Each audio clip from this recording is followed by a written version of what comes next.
We are divorced north from south because we hated each other so. Welcome to Watch Mojo, and today we're counting down our picks for the times throughout United States history when its citizens were most divided. We wanted to make it clear that business as usual could not go on.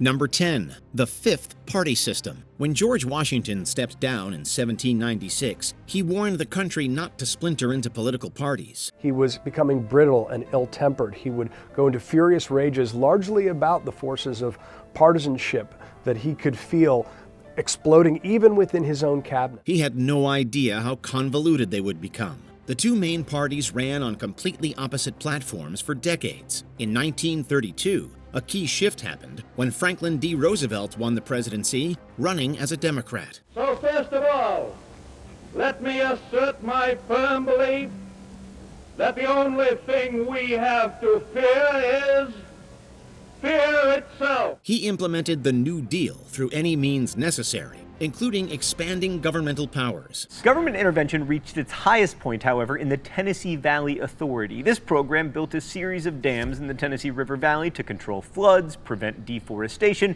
and provide cheap electric power to people in rural counties in 7 southern states. This sowed discord both within the political sphere and among citizens. It was also during this time that Republicans began to undergo several changes in their ideology, focusing on conservative economic and social policies. Before this, there were fiscal conservatives and liberals in both parties. They were all over the spectrum. But now, if you believed in a more conservative economic policy, you were Republican, and if you were more liberal, you were Democrat. Democrats responded in turn, leading to a complete swap in voting demographics. This deepened the rift between the two parties, one that's still noticeable today. Number 9, 2000 election dispute and the Bush era. Elections are a staple of American politics, but they aren't always indisputable. Some have been incredibly close, and the subsequent results have only created more division. This was apparent during the 2000 race between Al Gore and George W. Bush. The results were too close to call, resulting in a series of recounts and legal battles. The vote is now so close between them that there will be an automatic recount.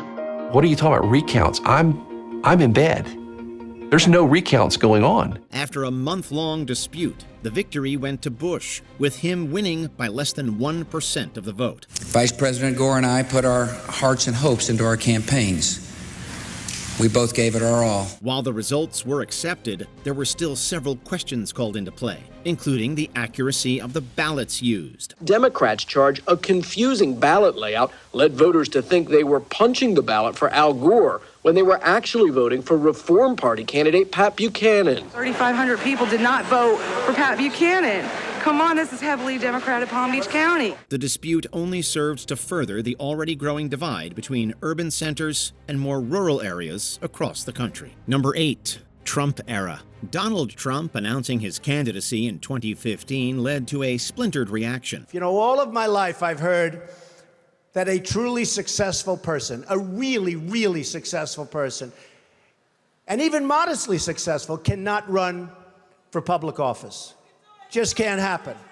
And yet that's the kind of mindset that you need to make this country great again. Those who supported him saw him as a chance to shake things up, while his detractors saw him as destructive. It caused a rift within the Republican Party, with traditionalists disavowing his more extreme policies. He's a race-baiting, xenophobic, religious bigot.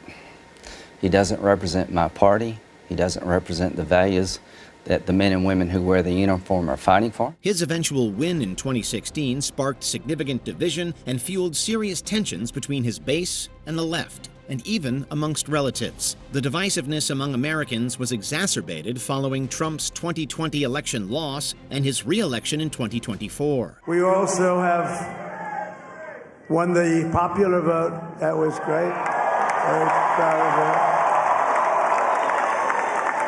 This kind of political polarization isn't entirely new. In the latter half of the 20th century, the realignment of conservative Southern Democrats caused increasing tensions between the two camps. Number 7. Watergate scandal and Nixon's resignation. Unseating a president is no small task. It's a lengthy legal procedure that comes with its own set of political consequences. On June 17, 1972, there was a break-in at the Democratic National Committee's headquarters in the Watergate office complex. This was the start of what would be the political crime of the century. However, members of Nixon's campaign were caught planting recording devices within the meeting place of the Democratic National Committee, which set off a domino effect he couldn't escape. Illegal plans, illegal burglaries. Really, the White House became a kind of criminal enterprise by the end of his presidency to a remarkable extent that I think we didn't understand at the time. His attempts to distance himself from the controversy led to the discovery of his own devices, leading to calls for his removal. While he wasn't officially impeached, Nixon resigned from the presidency and was immediately pardoned by his successor, Gerald Ford. This proved to be divisive amongst the public, with many calling for Nixon to face the consequences of his actions. May God's grace be with you in all the days ahead. Number 6. The fourth party system. While it may have been a time of progress, it wasn't without its own challenges. The fourth party system ushered in a nearly undisputed reign of Republican power, thanks to the realignment of both the populist and greenback parties. Adding certain elements of populism shored up Democratic support in the South and the Midwest, but for many Americans, their ideas were too radical, and the Democrats were unable to elect any presidential candidates between 1896 and 1932, with one exception, Woodrow Wilson. It was a time of social movements, such as women's suffrage, eventually leading to the passing of the 19th Amendment. And in the following November, the ladies appeared at the polls on Election Day by the hundreds of thousands.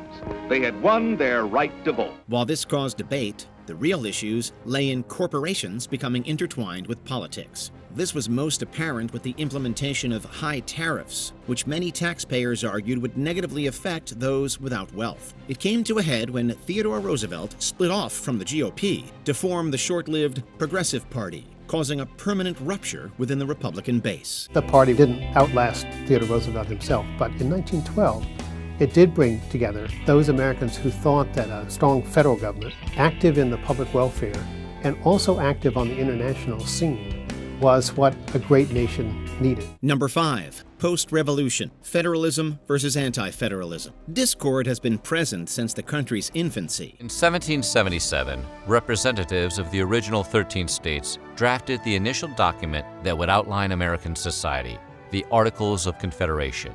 However, after America actually won its independence and became a functioning nation, it quickly became clear that the Articles were badly in need of some revision. When trying to decide how to govern following the Revolutionary War, the constituents found themselves in one of two positions. The first group, the Federalists, believed in strengthening the federal government, while the second group believed power should remain in the hands of the states. Nothing is more certain than the need for government.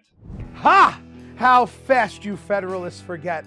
Long have we endured the powerful British government under the tyranny of King George. Several debates took place, and some founding fathers even wrote a series of essays arguing for the Federalist cause. It wasn't until the violence of Shays' Rebellion that Federalists gained more support. In 1789, a new government was established, which was further cemented by the ratification of the Bill of Rights. However, even with this development, the ongoing discourse was a sign of more division to come. The rivalry of the Federalists versus the Anti-federalists will continue all the way to present day in the form of our political parties. Number 4. Vietnam War. Times of war are often divisive, especially when one of the parties inserts themselves unnecessarily. In the final analysis, it's their war.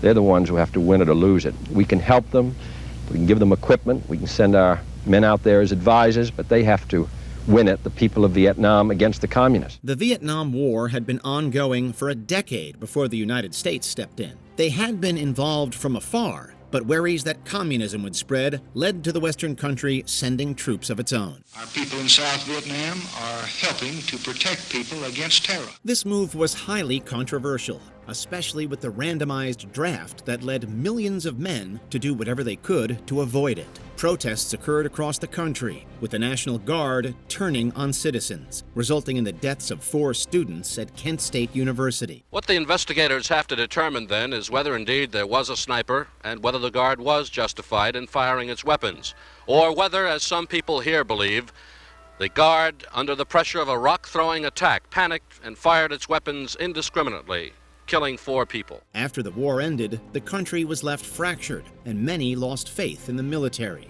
Number 3, Jim Crow era. Even after the abolishment of slavery, cruelty continued. A Louisiana shoemaker named Omer Plessy was fined $25 for refusing to leave a whites-only car on the Louisiana Railway. Plessy was only 1/8 black, but under Louisiana law, he was black.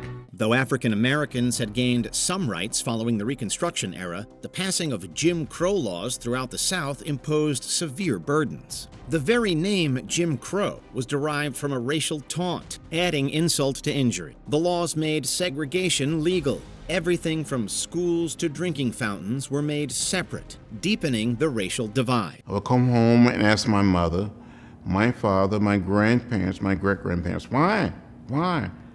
They would say, that's the way it is. Don't get in trouble.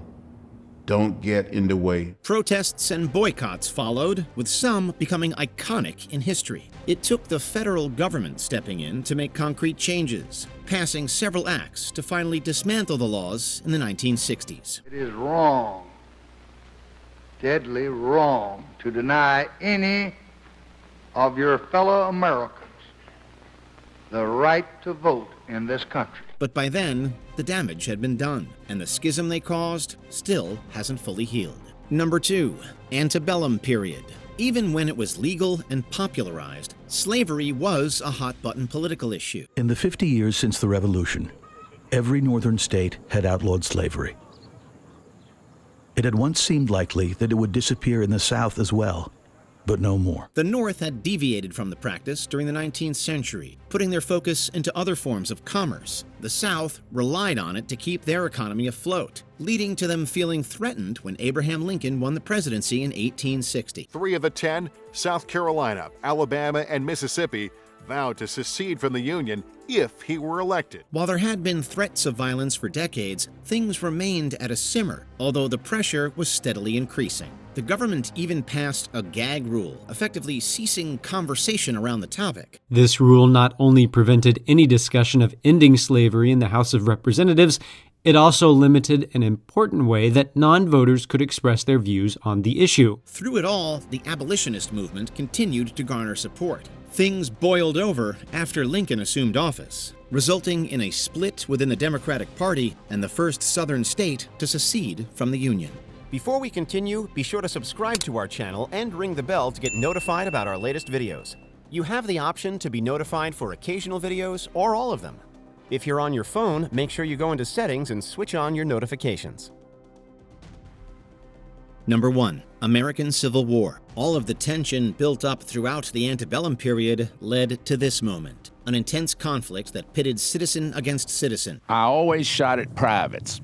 It was they that did the shooting and killing, and if I could kill or wound a private, why, my chances were so much the better. The bloodshed started soon after secession began, with the Confederacy attacking Fort Sumter in 1861. Several battles and sieges commenced over a 4-year period, each with its own share of death and continued hatred. The Maine men opened fire into the charging rebels. Robert E. Lee's surrender at Appomattox Courthouse in 1865 signaled the end of the war. Though Lincoln wouldn't live to see it, the South eventually rejoined the Union, now a fractured version of itself. If we're not talking just about the series of battles that finished up with the surrender at Appomattox, but talking instead about the struggle to make something higher and better out of the country, then the question gets more complicated. Though the fighting was over, things didn't go back to normal. The era of Reconstruction drove a wedge between the North and South, one whose effects are still felt to this day. Which period do you think caused the biggest rift within the American populace? Let us know in the comments below. The part assigned to me is to raise the flag, which, if there be no fault in the machinery, I will do. And when up, It'll be for the people to keep it up.